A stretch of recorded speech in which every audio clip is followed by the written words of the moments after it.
नमस्कार, स्वागत है आप सभी लोगों का मालवी एकेडमी के इस ऑनलाइन लर्निंग प्लेटफॉर्म पे। तो अब समय आ चुका है आप सभी लोगों का बनारस आने का, जिन भी बच्चों का एडमिशन बीएचयू में हो चुका है।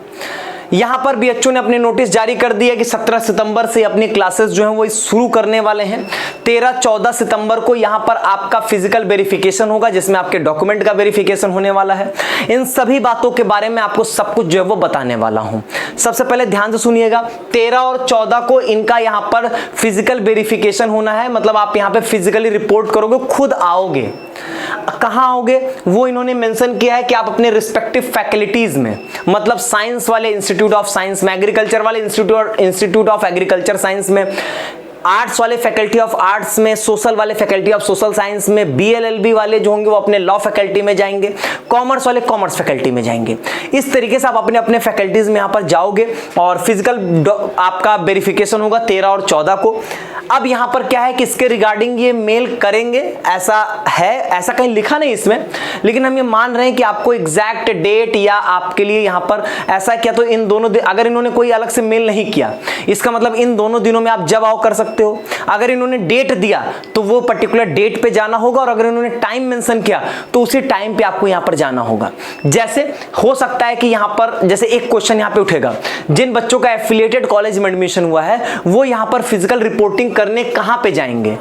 तो अभी जैसा इन्होंने लिखा उस हिसाब से इन्होंने लिखा इन देयर रिस्पेक्टिव फैकल्टीज, नहीं लिखा स्लैश करके कि इन देयर रिस्पेक्टिव कॉलेजेस, नहीं लिखा ऐसा इन्होंने। तो इसका तो यही मतलब हुआ कि सब लोग फैकल्टीज में ही आएंगे, मेन कैंपस में ही वेरिफिकेशन होगा। तो ऐसा है कि जो लोकेशन वाली बातें हैं कि कहां पे वेरिफिकेशन होगा, वो अभी आप मेन कैंपस ही मान के चल सकते हो। अगर आगे आपको मेल मिलता है, मेल पे अगर वो लिख देंगे कि नहीं आपका वेन्यू आपका वही कॉलेज ही होगा, कि आप वीकेएम में तो वीकेएम में आपको आना है, वीसीडब्ल्यू तो वीसीडब्ल्यू आना है, अगर ऐसा आपके मेल में लोकेशन लिख जाएगी तब तो कोई दिक्कत नहीं। अगर कोई नोटिस निकाल दिए तो बात ही अलग है। अच्छा, मैं क्या कहता हूं कि आपके लिए सबसे सेफेस्ट जोन क्या है। मान लीजिए कि इन्होंने डेट दिया कि 13 तारीख को आना है, नहीं कोई डेट दिया तो 13-14 में एक दिन आपको आना है यहाँ पे। तो यहाँ पे जैसे आप मान लीजिए मेन कैंपस आते हो, तो भाई मेन कैंपस से किसी भी एफिलिएटेड कॉलेज में जाना ऐसा नहीं है कि आप पहुंच नहीं पाओगे, बहुत इजीली पहुंच जाओगे। सिर्फ राजीव गांधी साउथ कैंपस की प्रॉब्लम है कि आरजीएससी दूर है, बाकी सब नजदीक है। मतलब बाकी मैं बात करूं वीसीडब्ल्यू, वीकेएम, एएमपीजी सब आपके यहीं पर आसपास हैं। तो हार्डली अगर मेन कैंपस आ गए हो, आधे एक घंटे में आप दूसरे वाले पहुंच जाओगे। भले एक आध जगह जो भीड़ भाड़ वाली इलाके हैं वहां पे 1.5 घंटे लग गया तो आप पहुंच जाओगे। तो ऐसा कोई बहुत बड़ा इशू नहीं है।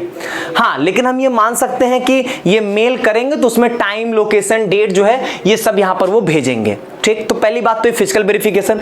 फिजिकल वेरिफिकेशन के दौरान होगा क्या ये सुन लीजिए। यहां पर आपको क्या करना है, अपने सभी डॉक्यूमेंट्स की एक फोटोकॉपी ले लेनी है और एक जो है आपको अपनी ओरिजिनल लेके जाना है।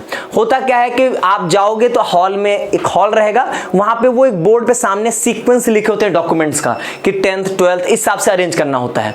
डॉक्यूमेंट्स में आप ध्यान रखिएगा, आपको अपने सारे डॉक्यूमेंट जो जो आपने अपलोड किए हैं, चाहे वो यहां पर आपका 10th 12th की मार्कशीट, सर्टिफिकेट्स हो गए, कोई कैटेगरी कोटा क्लेम करते हो तो वो हो गया आपका एक आइडेंटिटी कार्ड, आपका वो आधार कार्ड, उसको और उसकी एक फोटोकॉपी वो रख लीजिएगा। प्लस इसमें जो है वो आपका ये जो पेमेंट वाली स्लिप है, जैसे आपने पेमेंट किया होगा, कोर्स पेमेंट जो किया होगा, वो वहां पे आ रहा होगा कि प्रिंट योर पेमेंट स्लिप, उसका प्रिंट की 3-4 कॉपी रख लीजिएगा। कुछ अपने 4-6 फोटोग्राफ्स रख लीजिएगा। ठीक है, इसके अलावा 2 और डॉक्यूमेंट्स होते हैं एक्स्ट्रा, एक एंटी रैगिंग और एक डोजियर। अब ये एंटी रैगिंग और डोजियर बेसिकली आपको यहीं पर मिल जाता है। और अभी एक बार इस चीजों को थोड़ा सा और क्लैरिटी मिल जाए, इनकी तरफ से कुछ चीजें और क्लियर कर दी जाए, और नहीं तो फिर हम अपनी तरफ से आपको एंटी रैगिंग और डोजियर दे देंगे, आप प्रिंट आउट करके पहले से लेके आना। वैसे ऐसा होता है जनरली, ये लोग रखे रहते हैं अपने पास, खत्म हो जाए तो बात अलग है, नहीं तो रखे रहते हैं, आप वहीं से ले सकते हो। नहीं तो यहीं पे आसपास आपके पास जो रहेंगे, मतलब आप जहां रहोगे वहीं के आसपास जो है वो मिलते हैं आपके एंटी रैगिंग और डोजियर। कोई वो बड़ी चीज नहीं है आपके लिए, ठीक है, इजीली मिल जाएंगे, वो बड़ा पॉइंट नहीं है। और फिलहाल हम लोग आपको अवेलेबल करवा देंगे एंटी रैगिंग और डोजियर दोनों, आप प्रिंट आउट करवा लेना। ठीक है, एक बार हम देख लेते हैं कि किस तरीके का इस बार का इनका प्रोसेस और मतलब इसको ये किस तरीके से इंप्लीमेंट करने वाले। कोई नया डॉक्यूमेंट तो नहीं है, पुराना वाला तो हमारे पास है, नए वाले में क्या करने वाले हैं उसको एक बार हम देख लेंगे। ठीक है, फिर हम आपको वो अवेलेबल करवा देंगे, तो वो भी आपको वहां पे उसी सीक्वेंस में, जस्ट जो सीक्वेंस इनके बोर्ड पे लिखा होगा वही यहां पर आपको देना होगा। ठीक है, तो फिजिकल वेरिफिकेशन में, डॉक्यूमेंट वेरिफिकेशन में इतनी ही चीजें आपके साथ होती हैं।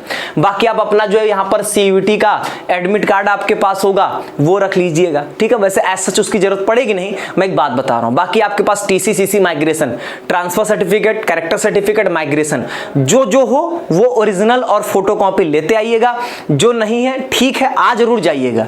किसी डॉक्यूमेंट के ना होने की वजह से नहीं आए, ये बहुत बड़ी गलती है, आ जरूर जाइएगा यहां पर। ठीक है, और इसके बाद यहां पर जो है वो आपका 17 सितंबर से आपकी क्लासेस जो होंगे वो शुरू हो जाएंगी।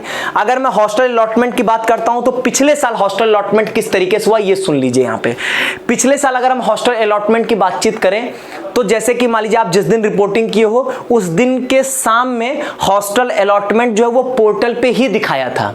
अब इस बार पोर्टल पे दिखाएगा या फैकल्टी इंस्टीट्यूट्स में लिस्ट चिपकेगी और जिन जिन का लिस्ट में नाम होगा उनको जाके अपना डोजियर जमा करना होगा, हॉस्टल के फॉर्म को फिल करना होगा। ये प्रोसेस क्या होगा ये अभी क्लियर नहीं है, लेकिन इन दोनों में से एक प्रोसेस जरूर होगा।